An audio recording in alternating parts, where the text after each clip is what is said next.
রাজিম বিসমিল্লাহির রহমানির রহিম।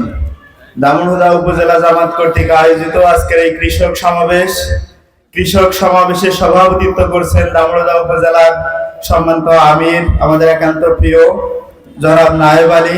উপস্থিত আছেন আজকের অনুষ্ঠানের প্রধান অতিথি হিসেবে যিনি উপস্থিত আছেন চুয়াডাঙ্গা 2 আসনের স্বপ্নদ্রষ্টা গণমানুষের সংগঠন বাংলাদেশ জামাত ইসলামী চুয়াডাঙ্গা জেলা শাখার সংগ্রামী আমির, আমাদের একান্ত প্রিয় নেতা জনাব রুহুল আমিন।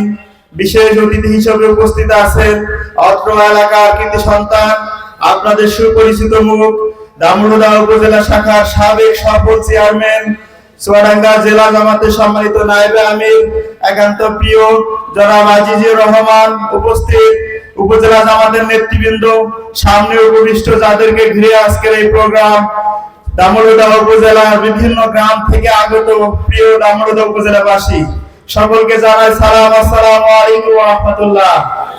প্রিয় উপস্থিতি, দামুড়হুদা উপজেলা জামাত আজকে এমন লোকজনদেরকে নিয়ে আজকে প্রোগ্রামের আয়োজন করেছে, এরা সাধারণ কোনো ব্যক্তি না। যারা খাদ্যের যোগান দিয়ে থাকে, যারা জমি চাষ করে, খাদ্য উৎপাদন করে, যাদেরকে বলা হয় এদেশের প্রাণ শক্তি, অর্থাৎ বাংলাদেশের সিংহভাগ মানুষ কৃষি কাজের সাথে সম্পৃক্ত। কিন্তু দুর্ভাগ্যের বিষয়, আমরা স্লোগানে শুনি কৃষক বাঁচলে বাঁচবে দেশ, কিন্তু বাস্তবে দেখি কৃষককে বাঁচানোর টেন্ডেন্সি, কৃষককে বাঁচানোর কর্মসূচি ইতিপূর্বে যত দল ক্ষমতায় এসেছে তারা কখনো হাত গ্রহণ করেনি। প্রিয় উপস্থিতি, আমি 5ই আগস্ট পরবর্তী একটা দলের কার্যক্রমে দেখেছি তারা মুখে বলে আমরা কৃষককে বাঁচাতে চাই, কিন্তু তাদের কর্মকাণ্ডের মাধ্যমে তারা কৃষককে শোষণ করতে চায়।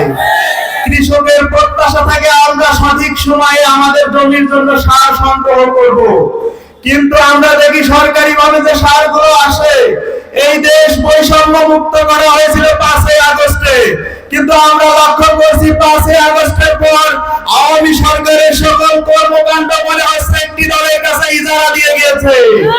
তারা সরকারি সকল সার, বিল, হাট, ঘাট পাওয়া সবকিছু নিজ দলীয়করণ করেছে। কৃষকদের প্রত্যাশিত যে সার সেটা তারা কৃষকদেরকে দেয় না, তারা শুধুমাত্র নিজ দলীয়করণ করেছে। আজকে এই কৃষক সমাজ থেকে আমরা দীপ্ত কণ্ঠে বলতে চাই, কৃষক বাঁচলে বাঁচবে দেশ।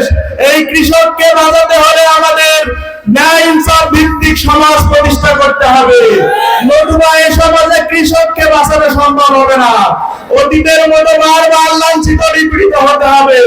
তাই আসুন, যারা কৃষকদের বাঁচানোর চিন্তা ভাবনা করে, যারা দুর্নীতির সাথে সম্পৃক্ত না, যারা দুর্নীতি করে না, 5ই আগস্টের পরে যারা সারের ডিলার নিয়ে দলীয়করণ করেনি, যারা বৈষম্য করেনি, এমন দল একমাত্র দল হচ্ছে বাংলাদেশ জামাত ইসলামী।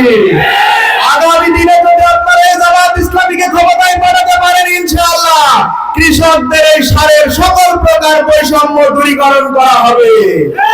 কেননা এরা কৃষকের দুঃখ দুর্দশা বসে। আর অন্যান্য দল যারা তথাকথিত বড় রাজনৈতিক দল, তারা চাঁদাবাজির সাথে জড়িত, তারা টেন্ডারবাজির সাথে জড়িত, তারা এই সার লুটপাট করেই খায়। এ কারণে আপনাদেরকে আগামী নির্বাচনে সিদ্ধান্ত নিতে হবে, এই কৃষকদেরকে বাঁচাতে হবে। যারা কৃষকদের দুঃখ বোঝে তাদেরকেই নির্বাচিত করতে হবে। এমন একটি দল হচ্ছে বাংলাদেশ জামাত ইসলামী, যাদের ন্যায় ইনসাফের বার্তা নিয়ে বাংলাদেশ জামাত ইসলামী ছুটে চলেছে গণমানুষের কাছে। প্রিয় উপস্থিতি, আপনারা লক্ষ্য করেছেন অতীতে এই উপজেলায় জামাতের চেয়ারম্যান ছিল, এমপি ছিল, তাদের শাসনকাল আপনারা মনে রেখেছেন। তার আগে পরে অন্যান্য দলের শাসক এসেছে, তাদের ক্যারেক্টার আপনারা দেখেছেন। প্রিয় উপস্থিতি, আসুন আমরা নতুন করে সিদ্ধান্ত নিই, নতুন করে এই দেশটাকে সাজানোর জন্য সিদ্ধান্ত নিই। সেই সিদ্ধান্ত যদি আমরা ভালো মানুষের পক্ষে নিই, তাহলে আগামীর দিন হবে সুন্দর, আগামীর দেশ চলবে সুন্দরভাবে। যদি আমরা আবার হেলাই খেলায় ভুলে যাই, আমরা আবার চাঁদাবাজকে সম্মতি দিই, তাহলে আমাদের এই কৃষকরা আবার নির্যাতিত হবে। প্রিয় উপস্থিতি, সারা দেশে এবার একটা স্লোগান এসেছে, জেগেছে এবার চাষা ভুষা, জেগেছে বাজি মাল্লা, সব লোকের শাসন হবে, জিতবে দাঁড়িপাল্লা। ইনশাআল্লাহ আল্লাহ তাআলা আমাদের সকলকে কবুল করুক। আল্লাহুম্মা আমিন।